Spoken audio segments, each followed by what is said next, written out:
Welcome to the Uptown Downtown Cha-Cha Room, coming to you live from Detroit City. Welcome to another awesome video. Echo.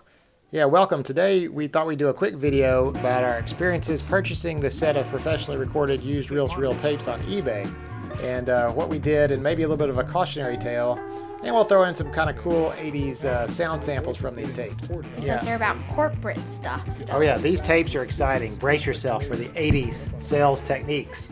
And if you don't mind me saying this, I'm just a little disappointed at the way you've interpreted our last meeting. So are you saying we've distorted something? I think you've added some very questionable things. Like what? Like this late payment penalty.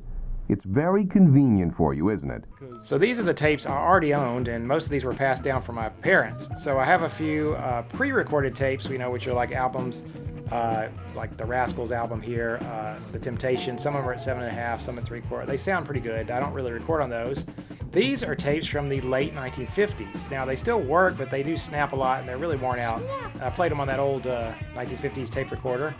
And then most of my tapes that I use with all these reel-to-reels are this kind of era. They're from the late 60s to early 70s, and they all work great. They never snap. They're in great quality. They've been well taken care of.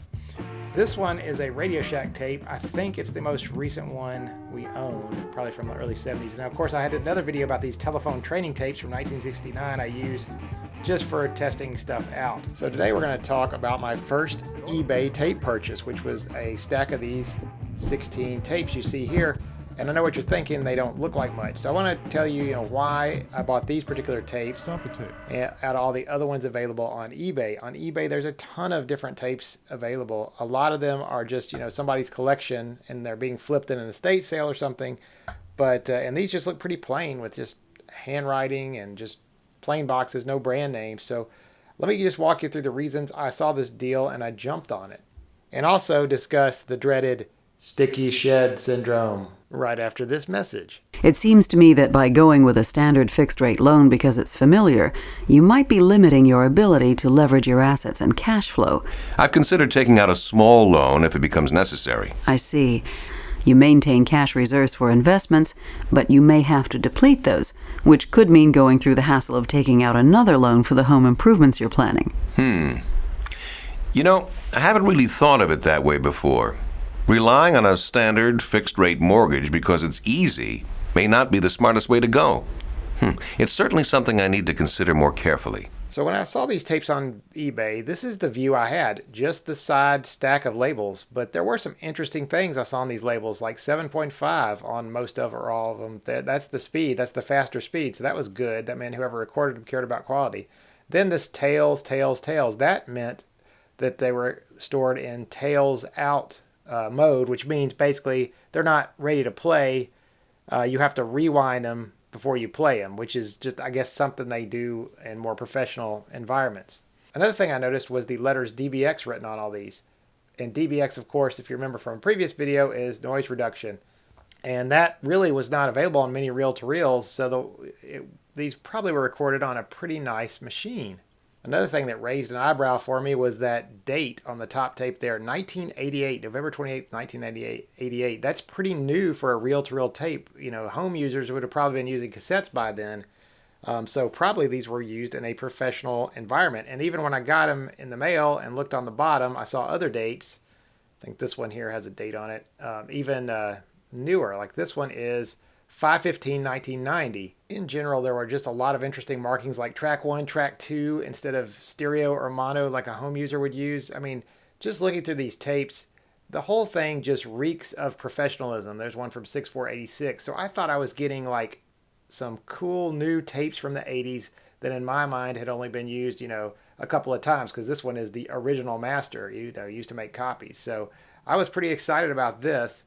And as to the content of the tapes, we see that beep tone for Rackham. Well, that was Mr. Rackham. I did some Googling, and he was the founder of an English sales training company or something called the Huthwaite Companies, which was on these tapes. So I thought, okay, in addition to some, new tapes, there might be some interesting content on there. So my expectations for this purchase were actually pretty high. And then reality set in. When I put the first tape in my TAC 4010 recorder, it ground to a halt. And I thought the recorder was broken. And here on the Sony, I don't have any video of the TAC, but here on the Sony you can see it's kind of sticking when I'm rewinding, and the rewinding is slowing down to a crawl. And also there is, some particles that you can see are just flaking off the tape as I was rewinding it. As it turns out, there were two different types of tape formulations in this batch. One was fine. This is looks sort of like my older tapes. It's got kind of a shiny front and back. This one has a dark back, and those were the problems. A lot of these tapes were unplayable. There you can see it, that backing is sort of coming off. Now, a couple of interesting notes. I don't know the brands of any of these tapes for sure. The good tapes, the ones that worked, one of them was in a Maxell reel, so it's possible those were Maxell, but the bad tapes, I don't know. I don't know the condition of storage, but from what I've read, certain formulations of tape, even though these are from the 80s, were vulnerable to that sticky shed syndrome.